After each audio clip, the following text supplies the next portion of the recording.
Here you had a direct match. You had China tabling one instrument of coercion, the US threatening a response.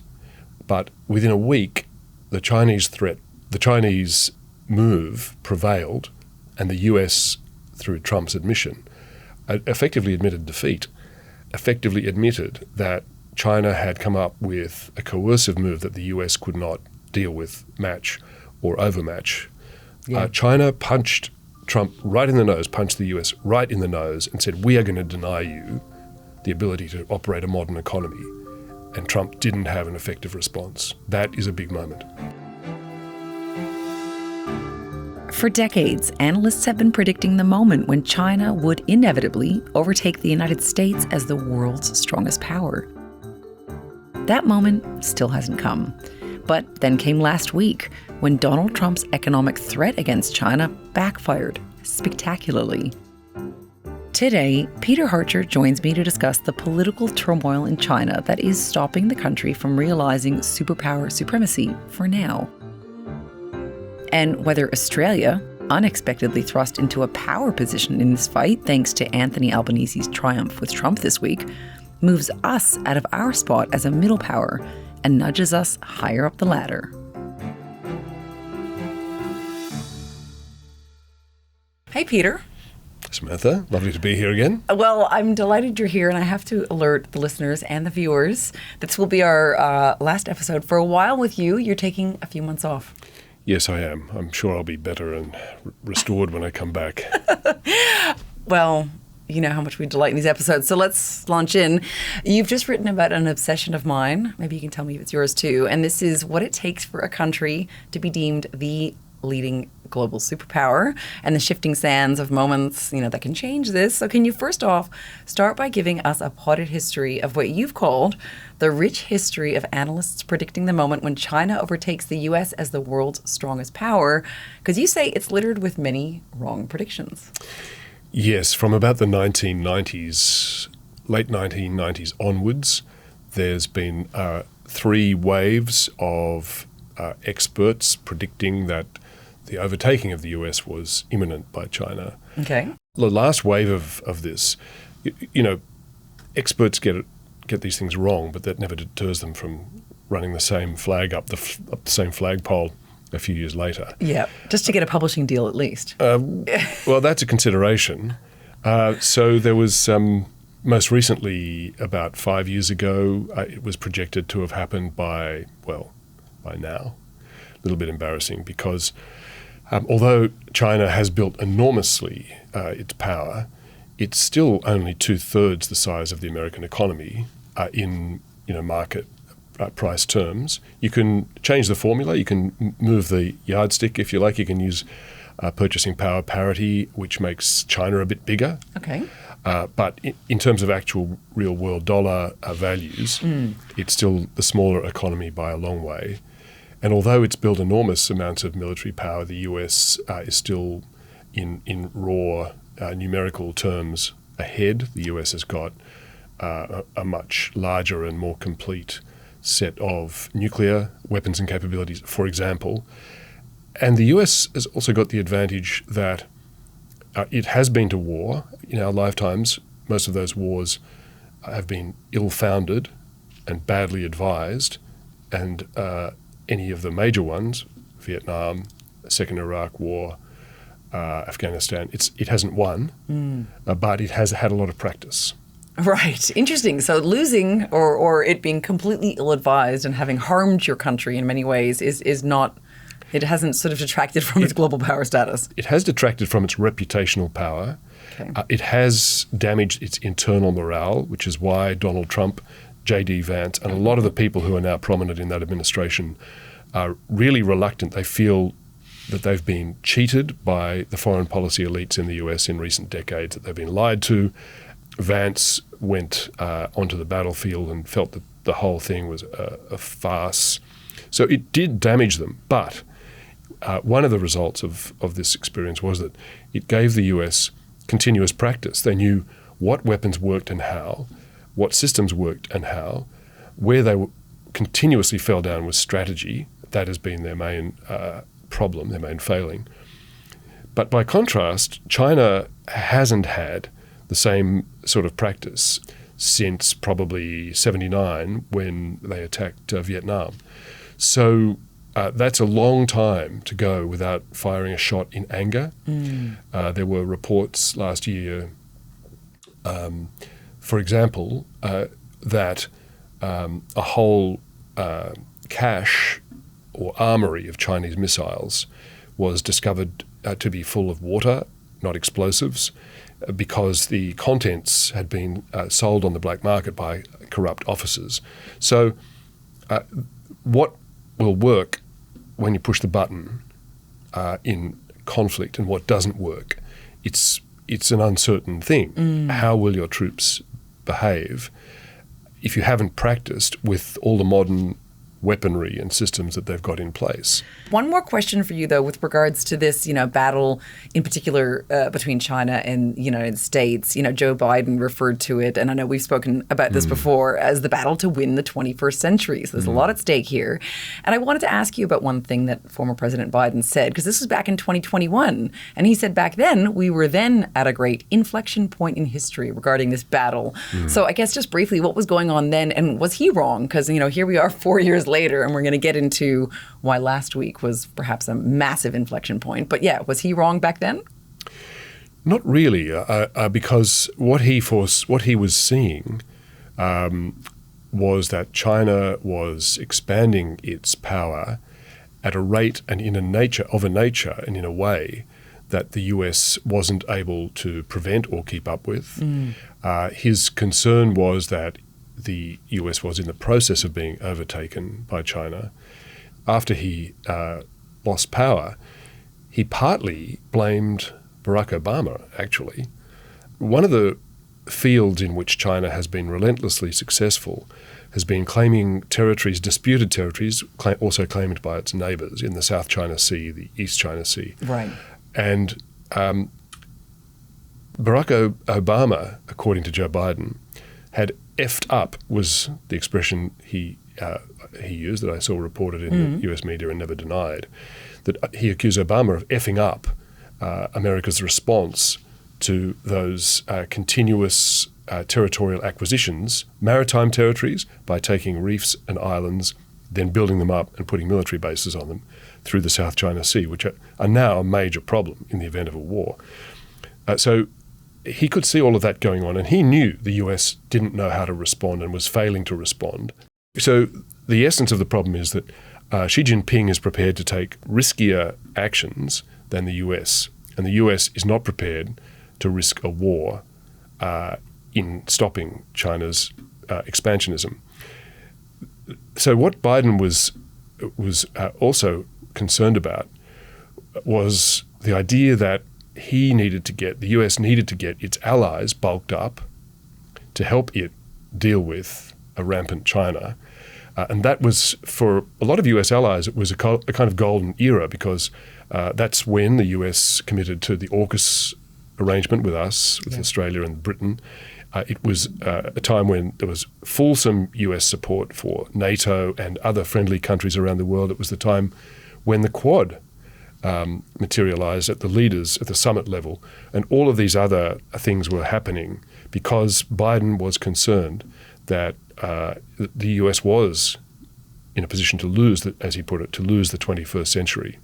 Okay, well, that takes us to last week, and I think it'll take us more broadly to maybe who is screwing up now or who screwed up in the lead up to last week. Because just to pick up on what you were saying about Biden back in 2021, he noted at the time in this speech to Congress when he spoke about, winning or losing the 21st century, he said that the U.S. needed to develop and dominate the products and technologies of the future, advanced batteries, biotech, clean energy, and that China was closing in fast. So that's 4 years ago, which takes us to the present moment. Or let's start with last week, because you wrote that last week marked a tipping point in this battle between China and the U.S. I think so. Tell us, what happened? What Biden was talking about was one of the big elements he was talking about were rare earths and critical minerals, where China had, as a matter of national policy, been working very hard to establish a near monopoly on the global supply. According to the International Energy Agency, 92% of all processed rare earths are out of China. And this has been underway for more than 30 years, developing that. The US has very few that are actually processed, refined in the US. And as you know, rare earths are essential to run a modern economy. If every computer, every modern computer, every cell phone, every missile needs rare earths to operate. And China's got 92%. So what Biden was doing was trying to stimulate the mining and also the processing of rare earths in the US, but also in Australia. And that was one of the goals of his so-called Inflation Reduction Act. And that offered huge subsidies to companies that were prepared to get involved. Some of that got started. The two problems. One, because the Chinese government artificially suppresses the price of its rare earths. Very hard for foreign companies to compete. So some tried and failed. The other problem is that Donald Trump came along and tore up the Inflation Reduction Act and cancelled the subsidies. So then when last week China turned around and said, well, actually, we're not going to let you have those rare earths anymore. And Trump said that that was impossible, very hostile. He never thought it would come to this. All of those are direct quotes from Trump. He realized what a pickle the US was in, that Biden had seen it coming, had not effectively dealt with it, and then Trump had even more effectively walked away from that effort and now had to make a sudden and urgent move to try to secure these supplies. And that led to the arrangement that he agreed with Anthony Albanese in the White House this week. And I guess tell us a bit about that and how dramatic it is, because you refer to that as the day that America quaked and China prevailed. I mean, that's pretty... Yeah. So I don't want to make an unqualified declaration that China has just emerged as the stronger power, but this was a pretty signal moment where China deployed a particular kind of economic coercion, the export controls on its rare earths. And by the way, while they used the term export controls, meaning that they will still export some if you have correct permissions, they've said they won't export any that have military applications. Yeah. So that means that the F-35 fighter jet that the US relies on and exports, you can't make those. It takes half a ton of rare earths to make an F-35. They won't be able to make functioning missiles. Radar systems can't be produced. So that's at stake here. But what happened was that in response to that Chinese declaration, the issuing of those regulations, was that a shocked Trump then threatened 100% tariffs on China, on every Chinese export to the US, above and beyond the pre-existing US tariffs.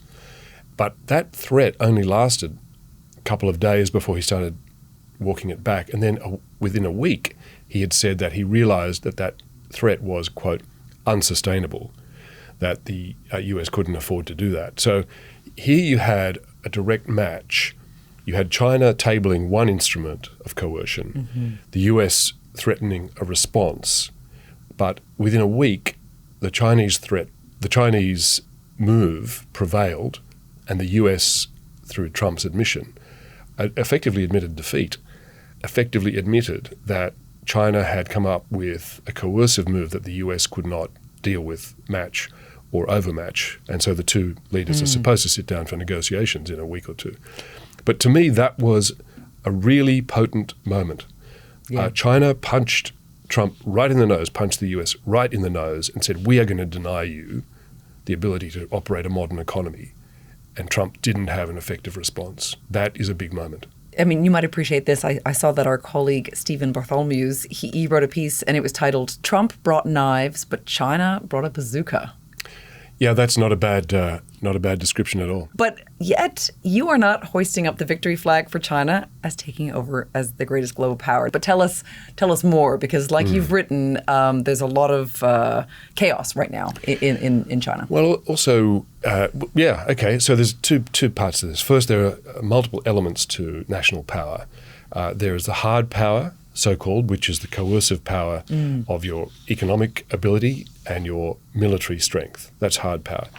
There's soft power, a term that the late American academic Joe Nye invented in the 90s, which is your power not to coerce but to attract, to get others to want to be with you or like you through the power of attraction. So that's your cultural power. It's how much others admire you, emulate you, want to be close to you, work with you. And then there's other analysts have come up with sharp power to describe a country's ability to do things like hybrid war, like the sort of territorial creeping salami slicing acquisition in the South China Sea that we've talked about a minute ago, that sort of thing, where it's hostile but it's not kinetic, sharp power. But I think what also was brought home to us very, very emphatically in Russia's attempt to conquer Ukraine was that a static comparison of forces misses something essential, because going into that invasion, Russia was clearly, on every conventional measure, the superior power. It was ranked the second most powerful military in the world after the US, whereas Ukraine was ranked, depending on the metric and who's doing the comparison, 20, 25 or below. So, and the Pentagon expected that Kyiv would fall in 3 days. That was their confident prediction.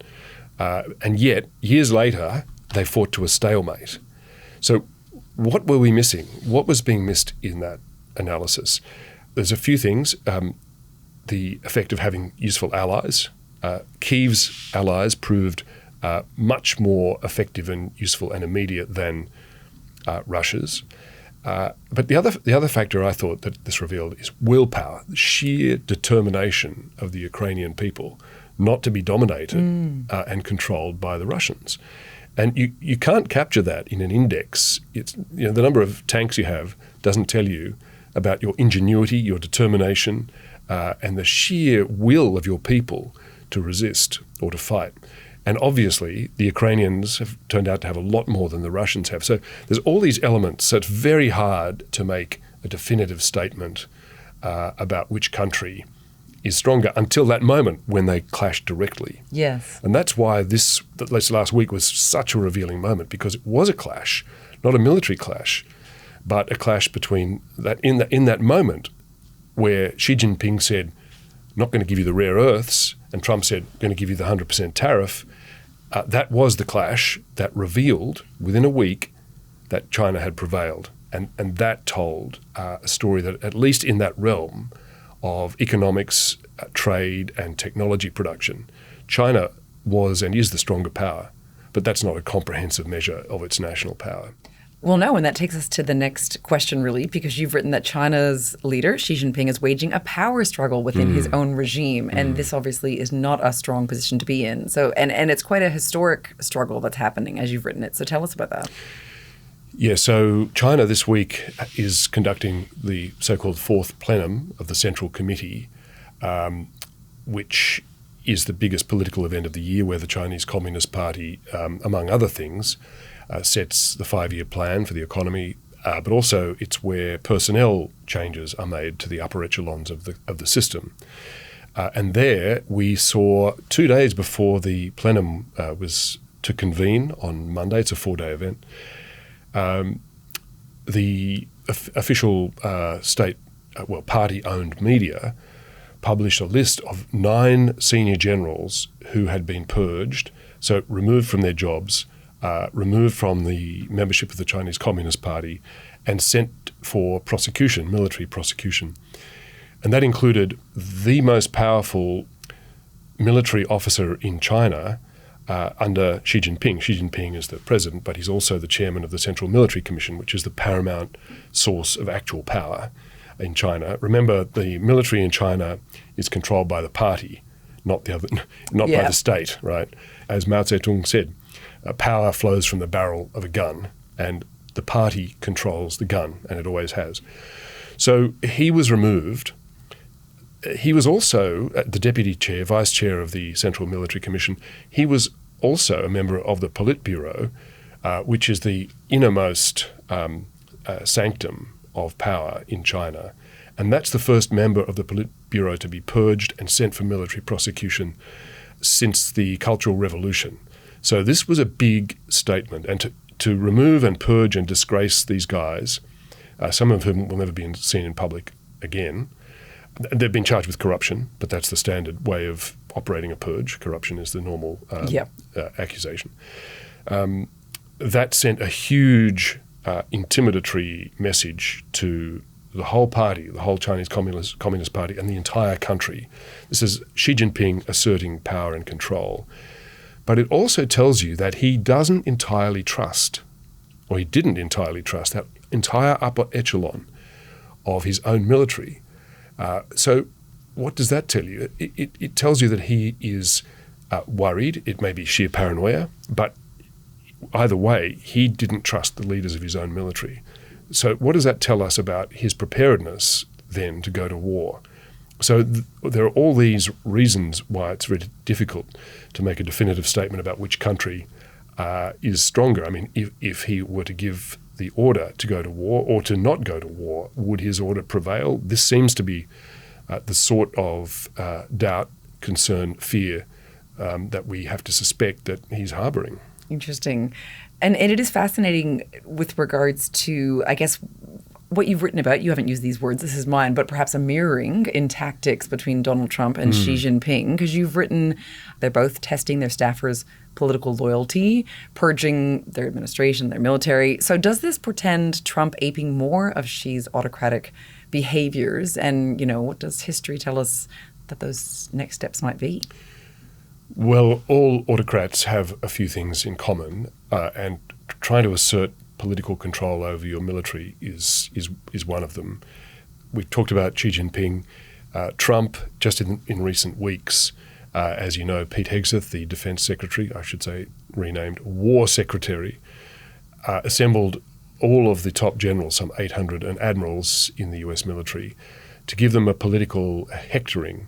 The lines that got all the publicity were about fat generals, beards, shape up or ship out beards, and that you had to divest yourself of woke ideology and embrace Donald Trump's political values. The most telling line was Donald Trump, who addressed the same gathering of the top brass and said to them, all in public and on the record, you should use American cities as your training grounds. It is a profound statement of his priorities and intent. And he went on to say, because the enemy is within. So, of course, the defence forces exist to protect a country against external attack. They're not supposed to be an instrument of internal repression. And yet we see that rolling out with the use of the National Guard and active duty military as Trump expands his so-called deportation move, which is deporting illegal immigrants, but it's also an instrument of asserting control over American states and cities.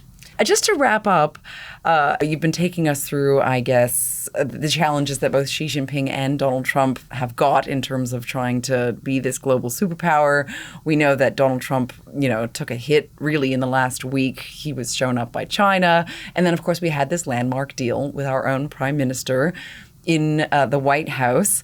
And I'm just wondering, tell us a bit about that deal in terms of whether it could budge our standing as a power. Obviously, we're very important to Donald Trump right now in terms of giving him a pipeline to these rare earths that China really is cutting America off from, or is about to.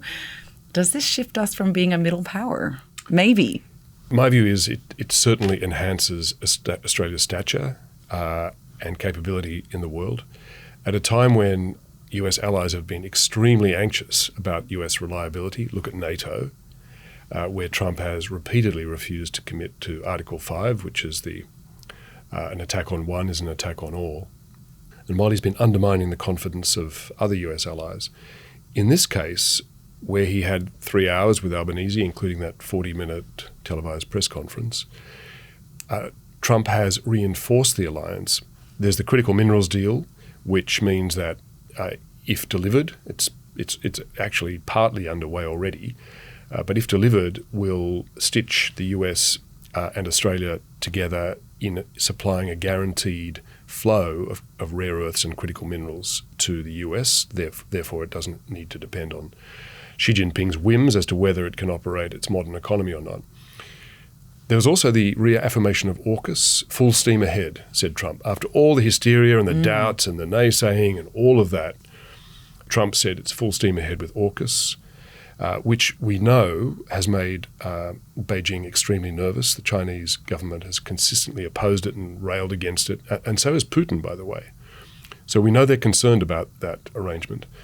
But also Trump agreed to other military acquisitions and investments and actions, which in the course of a normal year, in a normal event, a normal summit, would have got all the headlines. But this time, because there's so much more going on, it's hardly even been noticed. So what this does is that it tells Australia's friends and enemies that Australia has strong support from the US, even under Trump, that these structural deals, so the critical minerals deal, AUKUS, these are structures. These aren't just transactions. That these are now locking those two countries or welding those two countries, Australia and the US, more closely together. So it's an ally that the US is less able to ignore, even if it chooses to. So that is useful in terms of a warning to Australia's enemies to complicate their planning. But it's also an important signal to send to Australia's friends and allies. Nobody wants a weak ally. And to the extent that this makes Australia a stronger power, then it makes it a more attractive ally as well to all the countries that Australia has been emphasising ties with in recent years, starting with Japan in the north and to Indonesia and Papua New Guinea in the south. So it does raise Australia's power status and stature in the world. With regards to this framework that our two countries have signed together, could that not just be eradicated by the next American president that comes into power? Like this isn't something that's necessarily going to stand the test of time, is it? Well, a government can undo anything or do anything it wants, but it would come at a big cost, because what the US and Australia are doing with this critical minerals deal is co-investment by both governments and private sectors in dozens and dozens of mines and processing facilities, most of which will be in Australia, some of which will be in the US. All of them will be operating as a single supply line. So to cut that off, to disrupt it or mess with it, would be self-harm for the US, unless it can develop another equivalent to China, another alternative. Then they need this at least as much as we do. Well, Peter, we'll have to say goodbye for now, and it's going to be, unfortunately, a bit longer than a week. It's going to be about 3 months. So we're going to miss you. And I'll miss our chats. And in the meantime, happy Christmas and Happy New Year, and I'll see you in 2026.